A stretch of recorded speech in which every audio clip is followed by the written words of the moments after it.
Hey y'all, come on in for some deep thoughts. What about going to restaurants? How do we feed our kids there? How do we feed ourselves there? I started this journey when we had our first child, and so we grew together and I learned together at the same time. Instead of getting them food off the kids' meal, what I always did was, when it was just me and one child, I got my meal and then I made it family style, shared that, whatever I was interested in, selfishly.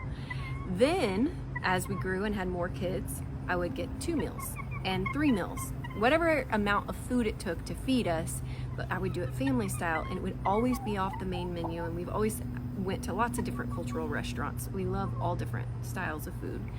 So they learned and grew up just eating whatever we were sharing as a family.